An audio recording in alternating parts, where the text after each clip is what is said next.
Om Shanti to all the beautiful souls. आज की मुरली है 13 मई 2025 की मुरली है। मुरली का सार है मीठे बच्चे, अनेक देहधारियों से प्रीत निकाल, एक विदेही बाप को याद करो तो तुम्हारे सब अंग शीतल हो जाएंगे। प्रश्न है, जो दैवी कुल की आत्माएं हैं उनकी निशानी क्या होगी? उत्तर दिया, दैवी कुल वाली आत्माओं को इस पुरानी दुनिया से सहज ही वैराग्य होगा। दूसरा, उनकी बुद्धि बेहद में होगी, हद में नहीं फंसी होगी। शिवालय में चलने के लिए वह पावन फूल बनने का पुरुषार्थ करेंगे। तीसरा, कोई आसुरी चलन नहीं चलेंगे। चौथा, अपना पोता मेल रखेंगे कि कोई आसुरी कर्म तो नहीं हुआ। बाप को सच सुनाएंगे, कुछ भी छिपाएंगे नहीं। तो कहने का ये मतलब है कि उनकी बुद्धि स्टार्टिंग से ही बहुत अलग तरह की होगी, मतलब दुनिया वालों के कंपैरिजन में। उनको भगवान की बातों को सुनना, उसी बीच में रहना और दुनिया से वैराग्य, परमात्मा से प्रेम, इन सारी चीज़ों में इंटरेस्ट होगा। उनको ज्ञान की बातें भी अच्छी लगेंगी जब उन्हें सुनाया जाएगा। तो ये थोड़ी सी निशानियाँ होती हैं। गीत है, न वह हमसे जुदा होंगे। अब धारणा के लिए मुख्य सार है। पहला, बाप को अपनी पढ़ाई का जलवा दिखलाना है। भारत को स्वर्ग बनाने के धंधे में लग जाना है। पहले अपनी उन्नति का ख्याल करना है, क्षीर खंड होकर रहना है। अब इसका अर्थ क्या है कि क्षीर खंड होकर रहना है, मतलब सबसे मिलजुल के रहना है। ऐसे रूठना, रूसना, बिना बात पर, ये सब बातों में नहीं लगना है। मिलजुल कर प्यार से रहना है। दूसरों के साथ लड़ाई झगड़ा और नाराज़ होना, इन सब बातों में वो आत्माएं नहीं जाएंगी। और पहले खुद की उन्नति का ख्याल कि तुम खुद की उन्नति तो कर लो पहले, बाद में ही तो तुम किसी दूसरे को देख सकते हो। दूसरा है, कोई भूल हो तो बाप से क्षमा लेकर स्वयं ही स्वयं को सुधारना है। अब जाहिर सी बात है, कोई और हमें सुधारने नहीं आएगा।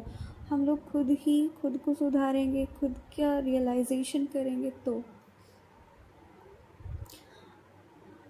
बाप कृपा नहीं करते हैं। तो बाबा ने कहा है कि बाबा कृपा नहीं करते हैं, बाप की याद से भी कर्म काटनी है। निंदा कराने वाला कोई कर्म नहीं करना है। वरदान है आज का, सभी महसूस करेंगे 1000 भुजाओं वाला बाप मेरे सिर पर छत्र छाया लेकर खड़ा है। बाप दादा का वरदानी हाथ मेरे सिर पर है और बाबा वरदान दे रहे हैं।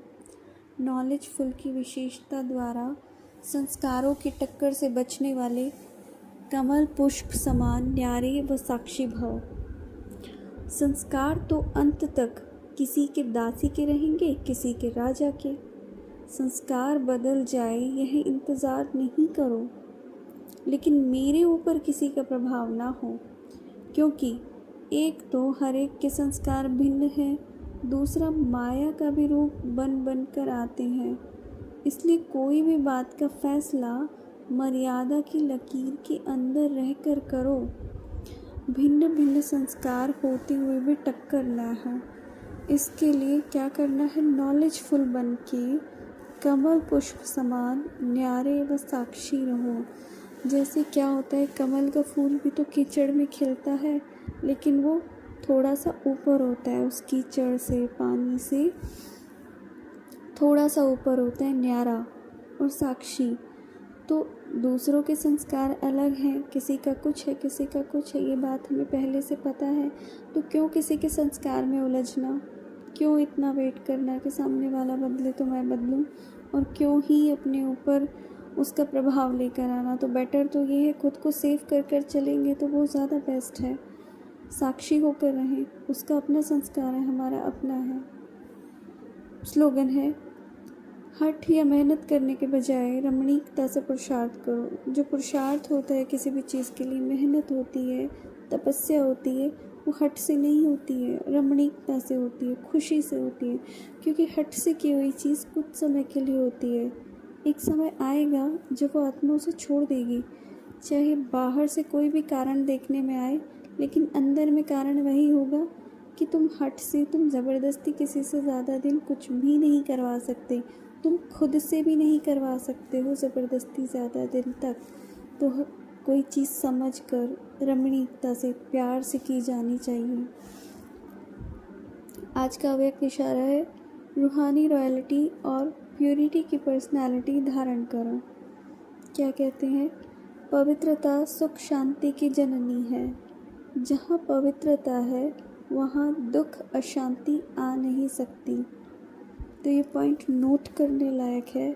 अगर कहीं पर दुख या अशांति आ रही है तो इसका मतलब ज़रूर कहीं ना कहीं अपवित्रता है, किसी भी रूप में है। मनसा में है, वाचा में है या कर्मणा में है, संकल्पों में है, किसी भी रूप में। इम्प्योरिटी मतलब किसी भी चीज़ का मिक्सचर होना। अब मिक्सचर कोई भी हो सकता है, वेस्ट थॉट्स भी हो सकते हैं। तो इस बात को थोड़ा समझना है।